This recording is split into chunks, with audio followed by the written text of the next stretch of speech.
Bulchiinsa magaalaa Adaamaatti gamaggamni raawwii hojii paartiif mootummaa kurmaanni sadaffaan kan bara hojii 2018 gaggeeffame. Saganticha irratti hooggantoonni magaalaaf kutaa magaalaa, hojii raawwachiistonnii fi bulchitoonni argamuun gamaggama raawwii hojii akka kutaa magaalaa fi magaalatti dhiyaate hordofan. Kaayyoon gamaggamichaa karoora karoorsaniif raawwii hojii keessatti mul'ate beekuun ciminaa fi hanqina adda baasuun cimina galtee taasisuun hanqina irratti hojjechuuf akka ta'e ibsame. Gabaasni raawwii hojii paartiif mootummaa kan dhiyaate yoo ta'u, gabaasa dhiyaate bu'uura taasisuun hooggantoonni yaada kaasan keessaa hawaasni hedduun mootummaarraa abdii qabaachuu ibsuun ammas bakka tokko tokkotti hawaasni tajaajila argachuuf deddeebiin akka jiru ibsan. Gumaata maallaqa sassaabuu irratti laafinni jiraachuu fi gaggeessummaa irrattis raawwiin akka wal caalu hirmaannaa irratti hanqinni jiraachuu, kun immoo gara fuulduraa hooggansii fi hojii raawwachiistonni xiyyeeffannoo itti kennanii hojjechuun barbaachisaa akka ta'e ibsan.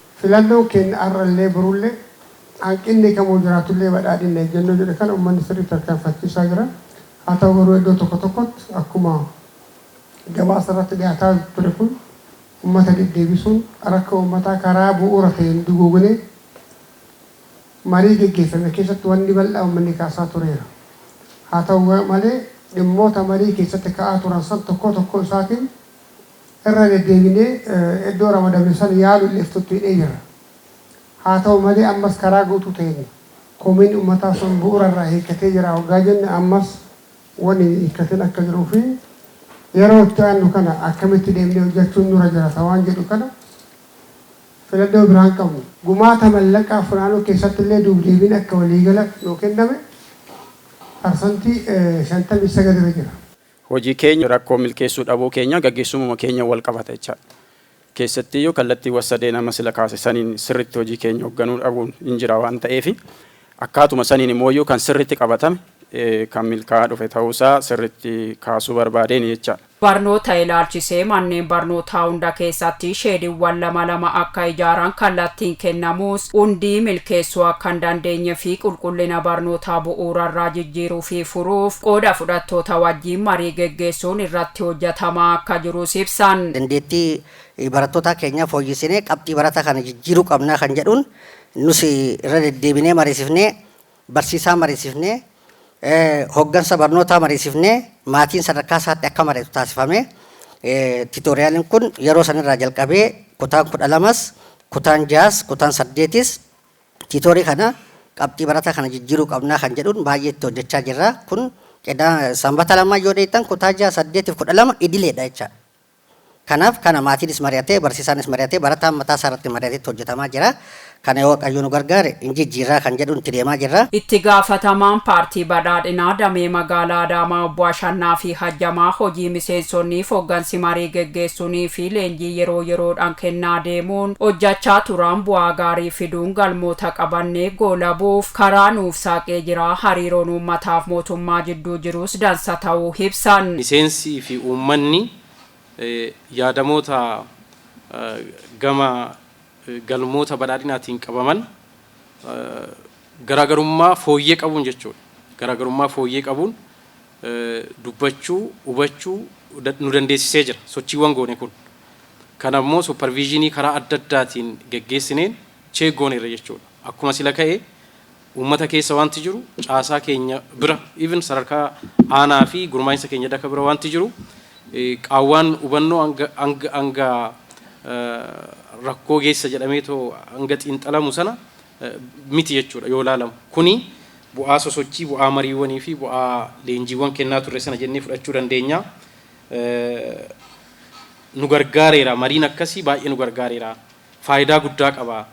Wal hubannee deemuudhaaf, wal gargaarree deemuudhaaf, humna taanee deemuudhaaf mariiwwan godhamaa turan kuni waan akka salphaatti ilaalaman miti kan jedhu kan fudhannedha. Kantiibaan bulchiinsa magaalaa Adaamaa obbo Haayiluu Jaldee kallattii hojii yoo kennan hojii hundaa duguugnee baay'inaan fi qulqullinaan akkasumas ariitiin hojjechuun hojii inishiitii fi misooma qonnaa lafa qabsiisuu sassaabbii galiitiif xiyyeeffannoo kennuu qusannoo fi liqii liqeessuu fi deebisiisuu qulqullina manneen barnootaa fi barnoota irratti of eeggannoon hojjechuun barbaachisaa akka ta'es ibsan. Inishiitifoota qonnaa tokkoffaa ijaarsa xumuruu ammallee dhibbentaafe nu madaalu filannoon qabnu irra deebinee kallattii kennuun ala warri hin xumurre dafnee xumuruudha.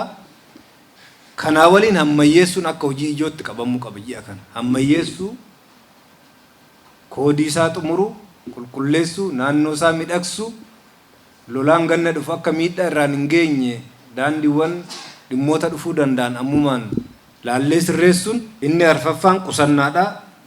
Qusannaan adeemsa akka ammaa deemneen waan milkeessinu natti fakkaatu. Sochii adda ta'eetiin tooftaa adda ta'eetiin aanaaleen kutaaleen magaalaa hojii addaa hojjetamuun isarra jiraata. Isa kana koreen qindeessituus qabatee hojjechuu qabaa waan jedhu akka kallattiitti qabanne.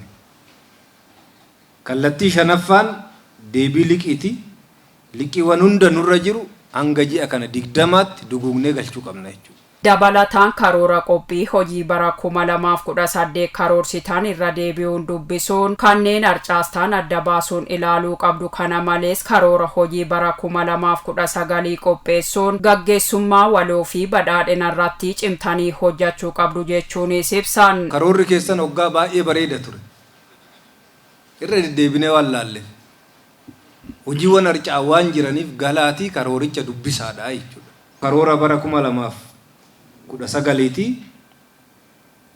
galmoota irratti iftooma horachaa deemuu qabna jechuudha. Tooftaa dabaluu gaggeessummaa waloo ijaaraa deemuudha hojii kana keessatti. Hanga aanatti humni keenya as keessatti ijaaramee gaggeessummaa waloo gaggeessaa badhaadhina waliigalaa uumamu keessatti anis badhaadha jedhu. Gaggeessaa badhaadhinaa walitti muu qabna irra deddeebinee kana.